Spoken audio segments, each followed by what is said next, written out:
Assalamualaikum warahmatullahi wabarakatuh. Perkenalkan, nama saya Fidi Sanidia Pastika dari kelas 2D4 ITB dengan NRP 31206.050. Jadi pada video kali ini, saya akan mendemonstrasikan dan juga memberikan sedikit penjelasan mengenai packet tracer Investigate STP Loop Prevention. Jadi sebelum ke demonstrasinya, di sini saya akan menjelaskan sedikit nih mengenai apa sih yang dimaksud dengan STP atau yang biasa disebut dengan Spanning Tree Protocol. Jadi STP ini merupakan sebuah protokol yang berada di jaringan switch yang memungkinkan semua perangkat untuk berkomunikasi antara satu sama lain agar dapat mendeteksi dan mengelola redundant link dalam jaringan. Nah, sebenarnya STP ini digunakan untuk apa sih? Jadi STP ini digunakan untuk mencegah switching loop dan memungkinkan redundansi di jaringan yang diaktifkan. Nah, untuk cara kerjanya sendiri bagaimana? Jadi untuk cara kerjanya sendiri itu yaitu dengan memblok jalur dan menjadikannya cadangan sehingga ada jalur utama dan jalur cadangan itu tadi itu digunakan apabila jalur cadangan itu tidak bisa, jalur utamanya itu tidak bisa. Oke, kita langsung aja ke PTA-nya. Jadi pada PTA kali ini terdapat beberapa instruction untuk part 1 pada step 1. Di sini kita disuruh untuk melakukan testing dari PC 1 ke PC 2. Oke, kita akan melakukan testing terlebih dahulu. Jadi untuk alamatnya bisa kita sesuaikan dengan yang ada di topologi ini. 192, 168, 1101.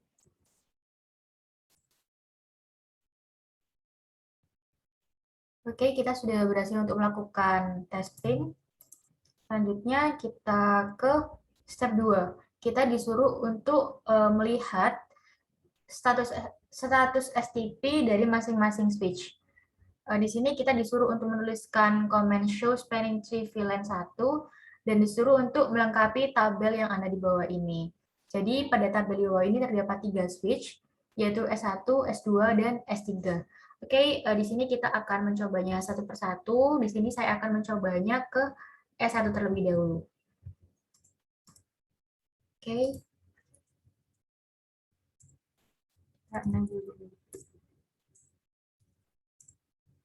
Oke, untuk komennya mungkin bisa kita kopas.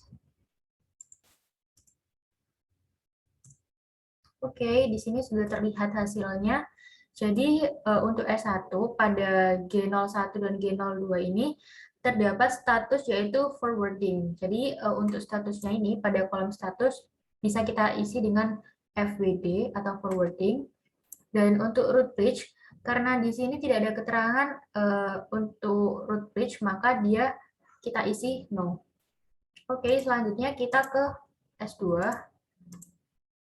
Angkanya juga sama, kita enable terlebih dahulu. Selanjutnya kita paste komen tadi. Oke, di sini sudah terlihat untuk hasilnya. Jadi untuk yang S2, untuk G01 dan G02 ini sama statusnya masih forwarding. Nah, lalu di sini terdapat keterangan the switch is the root. Jadi untuk kolom root bridge ini bisa kita isi dengan yes. Selanjutnya kita beralih ke S3. Makanya juga masih sama. Kita paste.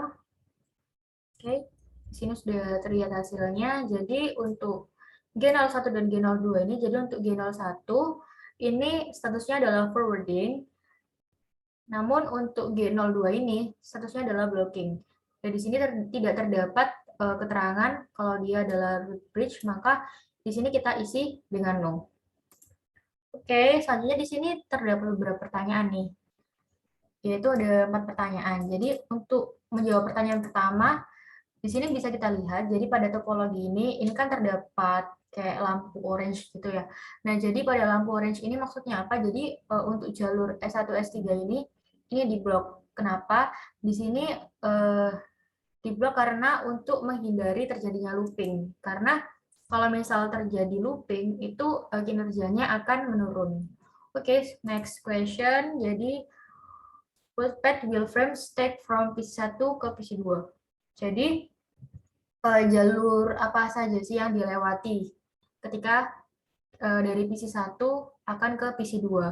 Jadi dari PC1 ke PC2 kita akan melewati jalur S1, S2, lalu ke PC2. Karena untuk S3 ini jalurnya di blok. Oke, selanjutnya, why do the frames not travel through S3? Jadi seperti yang sudah saya sampaikan tadi, jadi untuk jalur S3 ini di blok, jadi nggak bisa dilewati. Jadi untuk pertanyaan terakhir, why has happening tree place a port in blocking state? Jadi ya seperti yang saya jelaskan tadi ya, jadi kalau misalnya ada dua jalur, nah itu bakal terjadi looping. Nah kalau terjadi looping itu bakal menyebabkan kinerjanya tuh menurun, seperti itu. Oke, untuk part 1 udah selesai, selanjutnya kita akan menuju ke part 2. Jadi untuk step pertama, remove the connection between S1 dan S2. Di sini kita akan melakukan penghapusan dari koneksi antara S1 dan S2. Jadi untuk langkah pertama, open the CLI window on the switch S3 dan tuliskan command show spanning tree VLAN 1 ini. Oke, ini kita kopas dulu ke S3. Oke, kita paste. Nah, di sini bisa kita lihat ya, untuk G02 ini statusnya kan blocking ya.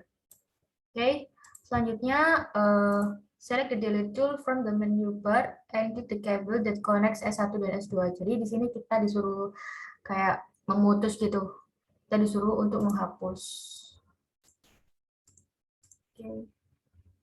Kita akan menghapus. Nah, udah selesai, kita udah menghapus. Selanjutnya kita menuju ke step 2 nih. Di sini kita disuruh untuk menuliskan komen ini lagi ke S3. Jadi seperti yang udah kita lihat ya. Jadi untuk G02 ini statusnya adalah blocking. Oke. Nah, di sini statusnya sudah berubah menjadi LSN, yang artinya listening. Kita coba lagi. Nah, ini statusnya jadi learning. Oke, kita coba lagi. Kita coba terus.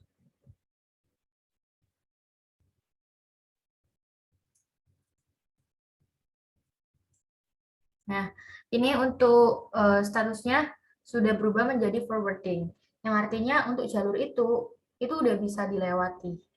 Seperti itu. Nah, selanjutnya di sini mungkin ada beberapa pertanyaan ya. What do you see happen to the status of G02 port during this process? Jadi pada proses tadi, kalau kita lihat lagi ya, pada S3 ini. Jadi tadi kan yang awalnya tuh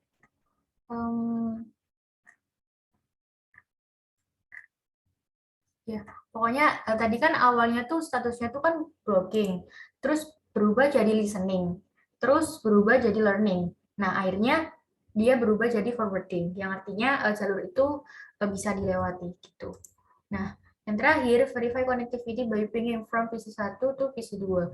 Jadi kita disuruh tes ping lagi, kayak langkah awal.